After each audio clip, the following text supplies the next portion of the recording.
ബാലരാമപുരത്തെ 2 വയസ്സുള്ള കുഞ്ഞിന്റെ മരണവുമായി ബന്ധപ്പെട്ട് പുതിയ വിവരങ്ങൾ വരുന്നു. കുഞ്ഞിന്റെ മരണത്തിന് പിന്നിൽ അമ്മാവൻ എന്ന സൂചനകൾ എത്തുന്നു. സലിം മാലിക് ചേരുന്നുണ്ട് വിവരങ്ങളുമായി. സലിം, ഏറ്റവും പുതിയ വിവരം എന്താണ് ഇപ്പോൾ വരുന്നത്? സ്മിത, ഈ കേസുമായി ബന്ധപ്പെട്ട ഏറ്റവും നിർണായകമായ ചില വിവരങ്ങൾ ഇപ്പോൾ പുറത്തു വരുന്നുണ്ട്. പോലീസ് ചില നിഗമനത്തിലേക്ക് എത്തിയിട്ടുണ്ട് എന്നുള്ളതാണ് നമ്മൾ മനസ്സിലാക്കുന്നത്. പ്രതി കുട്ടിയെ കൊലപ്പെടുത്തിയത് കുട്ടിയുടെ അമ്മാവൻ എന്നുള്ള ഒരു സംശയത്തിലാണ് പോലീസ് ഉള്ളത്. കുട്ടിയുടെ അമ്മയുടെ സഹോദരനായ ഹരികുമാർ ആണോ കുട്ടിയെ കൊലപ്പെടുത്തിയത് എന്നുള്ളൊരു വലിയ സംശയം പോലീസിന്റെ മുൻപിലുണ്ട്. ആ സംശയത്തിന് ബലം നൽകുന്ന ചില തെളിവുകളും ചില മൊഴികളും പോലീസിന് ലഭിച്ചിട്ടുമുണ്ട്. മാത്രമല്ല, പോലീസ് പറയുന്നത് ഹരികുമാറിന് കുട്ടിയുടെ മാതാവിന്റെ സഹായം കൂടി ലഭിച്ചിട്ടുണ്ടാകാം എന്നൊരു കണക്കുകൂട്ടലാണ് പോലീസ് ഉള്ളത്. ഏറെക്കുറെ പോലീസ് ആ നിഗമനത്തിലേക്ക് കൂടി എത്തുകയാണ്. ഇത് കഴിഞ്ഞ മണിക്കൂറുകളായി നീണ്ട ഈ 4 പേരെയും ഈ കുട്ടിയുടെ ബന്ധുക്കളുമായി നീണ്ട ചോദ്യം ചെയ്യലിനൊടുവിൽ, തെളിവെടുപ്പുകൾക്കൊടുവിൽ, മൊഴിയെടുപ്പുകൾക്കൊടുവിലാണ് പോലീസ് ഇത്തരത്തിലൊരു നിഗമനത്തിലേക്ക് എത്തിയിരിക്കുന്നത്. ആ ഒരു സൂചന, കൃത്യമായ സൂചനയുടെ കൂടി അടിസ്ഥാനത്തിലാണ് പോലീസ് ആ വിവരങ്ങൾ പങ്കുവയ്ക്കുകയും ചെയ്യുന്നത്. എന്തായാലും അല്പസമയത്തിനകം തന്നെ അത് സംബന്ധിച്ചൊരു കൃത്യമായ വിശദീകരണം ഉണ്ടാവും. DYSP തന്നെ ഔദ്യോഗികമായി അക്കാര്യം വ്യക്തമാക്കും എന്നാണ് അറിയിക്കുന്നത്. എന്ത് കാര്യത്തിനാണ് ഈ കൊലപാതകം എന്നതുൾപ്പെടെയുള്ള കാര്യങ്ങൾ പോലീസ് ഇപ്പോഴും ശേഖരിച്ചു വരികയാണ്. പോലീസിന് അത് സംബന്ധിച്ചും ചില സൂചനകൾ ലഭിച്ചിട്ടുണ്ട്. പക്ഷേ അത് പുറത്ത് പങ്കുവയ്ക്കുന്നില്ല. അല്പസമയത്തിന് തന്നെ അതുമായി ബന്ധപ്പെട്ട സാമ്പത്തിക തർക്കമാണോ, അതല്ല ഈ ഭാര്യയും ഭർത്താവും തമ്മിലുള്ള തർക്കമാണോ ഈ കൊലപാതകത്തിലേക്ക് നയിച്ചത് എന്നതുൾപ്പെടെയുള്ള കാര്യങ്ങൾ പോലീസിന് അതുമായി ബന്ധപ്പെട്ട ചില സൂചനകൾ ലഭിച്ചിട്ടുണ്ട്. ഔദ്യോഗികമായി തന്നെ പോലീസ് ഉദ്യോഗസ്ഥർ തന്നെ ആ വിഷയത്തിൽ ഇതിൽ ഒരു മാധ്യമങ്ങൾക്ക് മുൻപിൽ തന്നെ കാര്യങ്ങൾ വിശദീകരിക്കുമെന്നാണ് മനസ്സിലാക്കുന്നത്. എന്തായാലും ഈ ഘട്ടത്തിൽ പുറത്തു വരുന്ന ഏറ്റവും പ്രധാനപ്പെട്ട സൂചന, കഴിഞ്ഞ മണിക്കൂറുകൾ നീണ്ട മൊഴിയെടുപ്പിനും ചോദ്യം ചെയ്യലിനും ഒടുവിൽ പ്രതി കുട്ടിയുടെ അമ്മാവനായ ഹരികുമാർ ആണ് എന്നുള്ള നിലയിലേക്ക് പോലീസ് എത്തുകയാണ് എന്നുള്ളതാണ്. ഇനി അത് ജീവനോടെ ഈ കുട്ടിയെ കിണറ്റിലേക്ക് എടുത്തിട്ടതാണോ, അതല്ല ശ്വാസം മുട്ടിച്ച് കൊലപ്പെടുത്തിയതിനു ശേഷം കുട്ടിയെ അതിനുശേഷം കിണറ്റിലേക്ക് ഇട്ടതാണോ എന്നുള്ള സംശയവും പോലീസിനുണ്ട്. ഇൻക്വസ്റ്റ് റിപ്പോർട്ടിൽ കുട്ടിയുടെ പുറത്ത് ബലപ്രയോഗങ്ങൾ നടത്തിയതിന്റെ പാടുകളില്ല എന്നുള്ളതാണ് നമുക്ക് ലഭിക്കുന്ന വിവരം. അതുകൊണ്ട് തന്നെ കുട്ടിയെ കിണറ്റിലേക്ക് എടുത്തിട്ടതാകാം എന്നുള്ളൊരു സംശയം നിലവിൽ പോലീസിന്റെ മുൻപിൽ ഉണ്ട് താനും. അതുകൊണ്ട് അക്കാര്യങ്ങളിൽ കൂടി ഒരു വ്യക്തത വരണം. മാത്രമല്ല, ശാസ്ത്രീയ പരിശോധനയുടെയും ശാസ്ത്രീയമായതിന്റെ റിസൾട്ടിന്റെ കൂടി അടിസ്ഥാനത്തിൽ വേണം പോലീസിന് അക്കാര്യത്തിലേക്ക് ഒരു നിഗമനത്തിലേക്ക് എത്താനും. എന്തായാലും നിലവിൽ പോലീസ് കൃത്യമായ സൂചനകളുടെ കൂടി അടിസ്ഥാനത്തിലാണ് ഈ വിവരങ്ങൾ നൽകുന്നത്. അത് ഔദ്യോഗികമായി തന്നെ അല്പസമയത്തിനകം അറിയിക്കും എന്നാണ് പറയുകയും ചെയ്യുന്നത്. നിലവിൽ മാത്രമല്ല, ഈ കുട്ടിയുടെ മുത്തശ്ശിയും ഒപ്പം തന്നെ പിതാവും ഇക്കാര്യം അറിഞ്ഞിരുന്നോ എന്നുള്ള കാര്യവും പോലീസിനെ സംബന്ധിച്ചിടത്തോളം സംശയമാണ്. മാത്രമല്ല, ഈ വീട്ടിലെ മുറിയിലുണ്ടായ തീപിടുത്തത്തിന്റെ പാടുകൾ അത് ഏത് സാഹചര്യത്തിൽ ഉണ്ടായതാണ് എന്നതുകൂടി പോലീസ് അന്വേഷിച്ചു വരികയാണ്. നിലവിൽ ഇവർ ചില മൊഴികൾ നൽകിയിട്ടുണ്ട്. ആദ്യഘട്ടത്തിൽ നൽകിയ പരസ്പര വിരുദ്ധമായ മൊഴികൾ, ഒരു കുറ്റവും ഏറ്റെടുക്കാതെ ഒന്നും അറിഞ്ഞില്ല എന്ന നിലയിലുള്ള മൊഴികളായിരുന്നു ആദ്യഘട്ടത്തിൽ തന്നത്. ആ മൊഴികൾ ക്രോഡീകരിച്ച ശേഷമാണ് 2ാം ഘട്ട മൊഴിയെടുപ്പ് പോലീസ് നടത്തിയത്.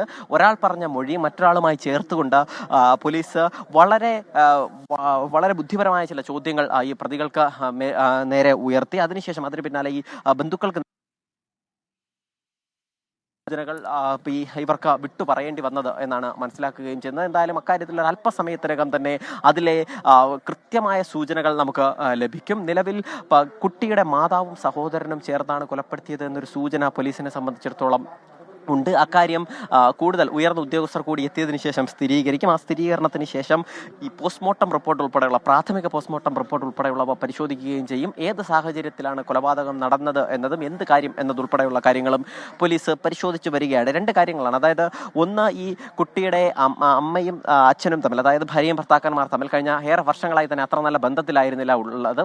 വല്ലപ്പോഴും മാത്രമായിരുന്നു അവർ വീട്ടിൽ വരുന്നതും അച്ഛൻ വല്ലപ്പോഴും വീട്ടിൽ വന്ന് കുഞ്ഞുങ്ങളെ കണ്ട് മടങ്ങുന്ന രീതിയായിരുന്നു ഉണ്ടായിരുന്നത്. ഇന്ന് ആ വീട്ടിലൊരു ചടങ്ങ് ഉണ്ട്. ഈ കുട്ടിയുടെ ഈ മാതാവിൻ്റെ അച്ഛൻ്റെ മരണാനന്തരവുമായി ബന്ധപ്പെട്ട 16ന്റെ ചടങ്ങുകളുണ്ട്. ആ ചടങ്ങിന് പങ്കെടുക്കാൻ വേണ്ടിയാണ് അവിടേക്ക് ഈ കുട്ടിയുടെ പിതാവ് എത്തിയത്. അതിനുശേഷം എന്തെങ്കിലും തരത്തിൽ വഴക്കുകൾ ഉണ്ടായിട്ടുണ്ടോ എന്നുള്ളത് പോലീസ് പരിശോധിക്കുന്നുണ്ട്. മാത്രമല്ല, പോലീസ് ഈ കഴിഞ്ഞ ദിവസം ഒരു 30 ലക്ഷം രൂപ കാണാതായി എന്ന് പറഞ്ഞ കുട്ടിയുടെ അമ്മ നൽകിയ പരാതി, ആ പരാതി ഏതടിസ്ഥാനത്തിലാണ്, എന്ത് സാഹചര്യത്തിലാണ് ആ പരാതി നൽകിയത് എന്നതും പോലീസ് പരിശോധിക്കുന്നുണ്ട്. അങ്ങനെയാണെങ്കിൽ ഇതിനൊരു ആസൂത്രിതമായ സ്വഭാവം, നേരത്തെ പ്ലാൻ ചെയ്തതിന് ശേഷം നടത്തിയ കൊലപാതകമാണോ എന്നതുൾപ്പെടെയുള്ള കാര്യങ്ങളും പോലീസ് പരിശോധിച്ചു വരികയാണ്. എന്തായാലും അല്പസമയത്തിനകം തന്നെ അത് സംബന്ധിച്ചൊരു വ്യക്തത പോലീസിനെ സംബന്ധിച്ചിടത്തോളം, നിലവിലൊരു വ്യക്തത പോലീസിനെ സംബന്ധിച്ചിടത്തോളം ഉണ്ട്. അത് മാധ്യമങ്ങൾക്ക് മുൻപിൽ ഉൾപ്പെടെ ആ വ്യക്തത വരുത്തും എന്നാണ് നമ്മൾ മനസ്സിലാക്കാനും സാധിക്കുന്നത്. സാമ്പത്തികമായ ചില പ്രശ്നങ്ങളുണ്ടായിരുന്നു, അതല്ലാതെ തന്നെ കുടുംബപരമായ ചില പ്രശ്നങ്ങളുണ്ടായിരുന്നു, അതല്ലാത്ത മറ്റു ചില പ്രശ്നങ്ങളും ഈ ഉണ്ടായിരുന്നു. ഈ മാതാവിനെ സംബന്ധിച്ചിടത്തോളം മാതാവും പിതാവും തമ്മിലുള്ള വഴക്ക്, ആ വഴക്കിന് പലവിധ കാരണങ്ങളുണ്ടായിരുന്നു. അതൊക്കെ അവരുടെ ബന്ധുക്കൾ തന്നെ ഓരോരുത്തരായി പറയുന്നുണ്ട്. പോലീസ് ഈ പോലീസ് സ്റ്റേഷനിലേക്ക് വിളിച്ചു വരുത്തി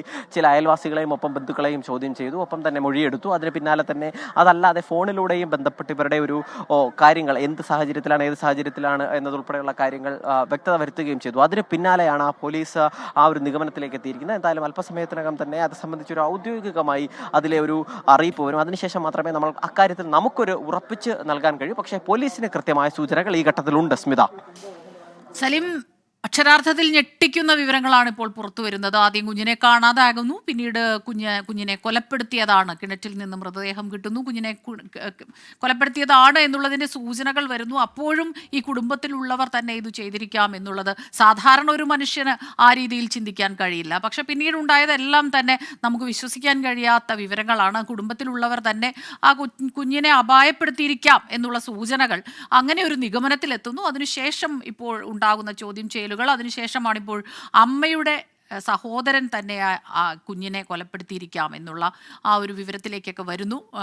2 വയസ്സുകാരിയെ കൊലപ്പെടുത്തിയത് അമ്മാവൻ ഹരികുമാറാണ് എന്നുള്ള ഏറ്റവും പുതിയ നിഗമനം. ആ നിഗമനം, അത് സ്ഥിരീകരണം എത്തേണ്ടിയിരിക്കുന്നു നമുക്ക് പോലീസിന്റെ ഭാഗത്തു നിന്ന്. അതിന് അമ്മയുടെ സഹായം കൂടി ലഭിച്ചിട്ടുണ്ടാകാം, അങ്ങനെ ഒരു നിഗമനവും വരുന്നുണ്ട്.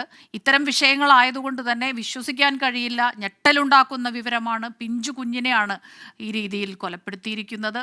കുഞ്ഞിനെ അപായപ്പെടുത്തിയത് എന്ത് കാരണം തന്നെയായാലും അത് ന്യായീകരിക്കാൻ കഴിയില്ല. സ്വന്തം കുടുംബാംഗങ്ങൾ തന്നെ ഇതുപോലൊരു ദുഷ്പ്രവൃത്തി ചെയ്തു എന്ന് നമുക്ക് സാധാരണ ഹൃദയമുള്ള ഒരാൾക്കും വിശ്വസിക്കാൻ കഴിയില്ല. പക്ഷെ അത്തരത്തിലുള്ളൊരു വാർത്തയാണ് ഇന്ന് രാവിലെ മുതൽ പുറത്തു വരുന്നത്. സലിം മാലിക്കാണ് ഈ വാർത്തയുടെ കൂടുതൽ വിവരങ്ങൾ നമുക്ക് നൽകുന്നത്. സലിം, ഈ ഒരു തുടക്കം മുതലുള്ള ആ ഒരു സംശയം, ഇവർ പറയുന്ന മൊഴികളിലുള്ള, ഇവരുടെ വാക്കുകളിലുള്ള ഈ ഒരു വൈരുദ്ധ്യം, അതുതന്നെയാണ് ഇപ്പോൾ ഈ അമ്മാവൻ ആകാം പ്രതി, അമ്മാവൻ കുഞ്ഞിനെ കൊലപ്പെടുത്തി എന്ന് നമുക്ക് ഉറപ്പിച്ചു പറയാൻ കഴിയുമോ? ആ രീതിയിൽ ഒരു സ്ഥിരീകരണം എത്തുന്നുണ്ടോ? അതുപോലെ അമ്മയുടെ ഭാഗത്തു നിന്നുണ്ടായ ഈ ഒരു സഹായം അത് ലഭിച്ചു എന്ന് പറയുന്നത്, അതും എത്രത്തോളം നമുക്ക് സ്ഥിരീകരിക്കാൻ കഴിയും? ഒപ്പം തന്നെ തുടക്കത്തിൽ ഈ അച്ഛനും അമ്മയും തമ്മിൽ അകൽച്ചയിലായിരുന്നു, വല്ലപ്പോഴും കുഞ്ഞുങ്ങളെ കാണാൻ മാത്രമാണ് എത്തുന്നത്, അന്ന് രാത്രി അച്ഛൻ അവിടെ എത്തിയിരിക്കുന്നു. ഇതെല്ലാം തന്നെ ഒരുപക്ഷെ അച്ഛനെയും സംശയത്തിന്റെ മുൾമുനയിൽ നിർത്തുന്നതായിരുന്നു.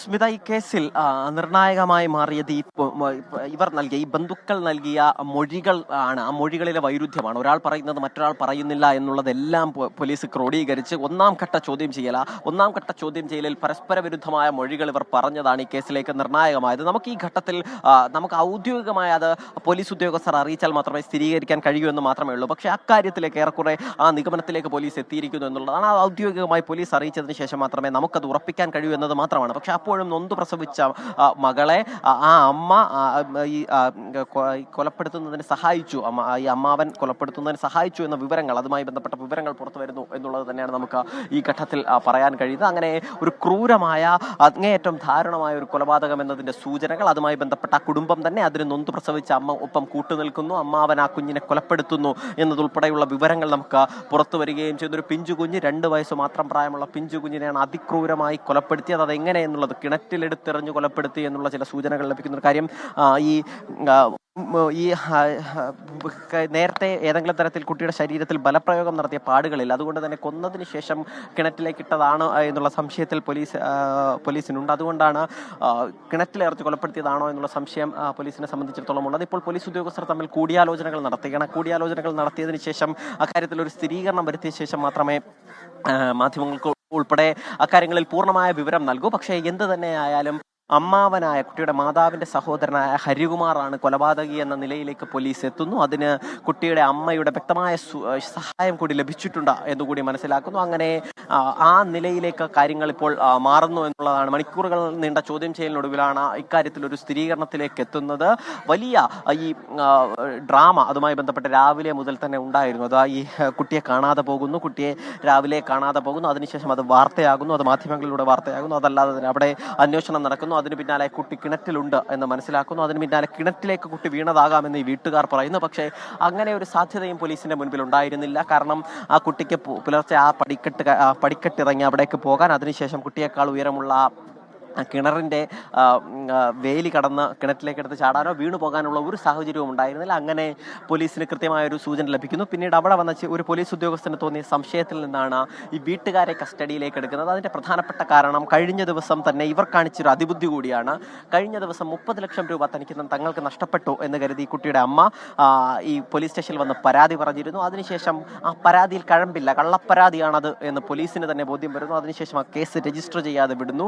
അതിന് പിന്നാലെ ഈ സംഭവം കൂടി ഉണ്ടായതോടുകൂടി പോലീസ് ഇതിനെ കണക്ട് ചെയ്യുകയായിരുന്നു. കണക്ട് ചെയ്തതിനു ശേഷം ഈ കുഞ്ഞു മരിച്ചു എന്നൊരു പരിഗണന പോലും നൽകാതെ ആദ്യ മണിക്കൂറിൽ തന്നെ, നിമിഷങ്ങൾക്കകം തന്നെ അവരെ കസ്റ്റഡിയിലെടുത്തു എന്നുള്ളതാണ് പോലീസ് ഇക്കാര്യത്തിൽ കാണിച്ച ജാഗ്രത. കാരണം സാധാരണഗതിയിൽ ഒരു കുഞ്ഞ് മരിച്ചാൽ അവർക്ക് സഹതാപത്തിന്റെ കൂടി പശ്ചാത്തലത്തിൽ അവരെ ആ കുഞ്ഞിനൊപ്പം ചിലവഴിക്കാൻ എന്താണ് സാഹചര്യം എന്നതിനൊക്കെ ശേഷം പിന്നീടായിരിക്കും പോലീസ് കസ്റ്റഡിയിലെടുക്കുക. പക്ഷെ അങ്ങനെ ഒരു ആനുകൂല്യം പോലും പോലീസ് ഈ കേസിൽ നൽകിയില്ല. അതിന്റെ പ്രധാനപ്പെട്ട കാരണം പോലീസിന് ചില സൂചനകൾ തുടക്കം മുതലേ ഉണ്ടായിരുന്നു. കാരണം ആ വീട്ടിൽ കണ്ട അന്തരീക്ഷം, അതിലെ വീട്ടിനോട് ചേർന്നുള്ള കയർ, മണ്ണെണ്ണ കുപ്പി, തീപിടുത്തം, ഇതൊക്കെ മറച്ചുവെച്ചത്, ആ രാത്രിയിൽ സംഭവിച്ച കാര്യങ്ങൾ മറച്ചുവെച്ചത്, അതിന് പിന്നാലെ ഇതിനൊരു കൂട്ടാത്മഹത്യക്കുള്ള ശ്രമം എന്ന വ്യാജ സൃഷ്ടി നടത്തിയത്, അതിനുശേഷം തന്നെ പോലീസിന്റെ ഒറ്റക്കാഴ്ചയിൽ തന്നെ അതൊരു കൂട്ടാത്മഹത്യക്ക് ഒരു ശ്രമം നടന്നിട്ടില്ല, പക്ഷെ അത് കൃത്രിമമായ അങ്ങനെ ഒരു ആത്മഹത്യക്ക് ശ്രമം നടത്തിയെന്ന് സൃഷ്ടിക്കാനുള്ള ബോധപൂർവമായ ശ്രമങ്ങൾ അവിടെ ഉണ്ടാക്കി വെച്ചു. അങ്ങനെ കരുതിക്കൂട്ടി ഒരു കൊലപാതകം നടത്താനുള്ള കാര്യങ്ങൾ പോലീസിനെ തെറ്റിദ്ധരിപ്പിക്കാനുള്ള, നാട്ടുകാരെ തെറ്റിദ്ധരിപ്പിക്കാനുള്ള കാര്യങ്ങൾ വീട്ടുകാർ ചെയ്തു എന്ന് പോലീസ് മനസ്സിലാക്കി. അതിന്റെ കൂടി പശ്ചാത്തലത്തിലാണ് പോലീസിന്റെ മിന്നൽ വേഗത്തിലുള്ള ഇടപെടൽ. പോലീസ് അക്കാര്യത്തിൽ, ബാലരാമപുരം പോലീസ് അക്കാര്യത്തിൽ കാണിച്ച ഇടപെടൽ, വളരെ വേഗത്തിലുള്ള ഇടപെടൽ ആ കേസിൽ നിർണായകമായിട്ടുണ്ട്. അതിനുശേഷം ആദ്യഘട്ടത്തിൽ ഈ 4 പേരെയും ഒപ്പം തന്നെ ചില അയൽവാസികളെയും പോലീസ് സ്റ്റേഷനിലേക്ക് എത്തിച്ച് മൊഴിയെടുത്തതിനു ശേഷം അയൽവാസികളെ വിട്ടയച്ചു. അതിന് പിന്നാലെ ബന്ധുക്കളുമായി ചില വിവരങ്ങൾ ശേഖരിച്ചു, ഇവരുമായി സാമ്പത്തിക ഇടപാട് നടത്തിയവരുമായി ചില വിവരങ്ങൾ ശേഖരിച്ചു. അതിനും ശേഷം സലിം മാലിക്കാണ് ഇപ്പോൾ വിവരങ്ങൾ നൽകിക്കൊണ്ടിരിക്കുന്നത്.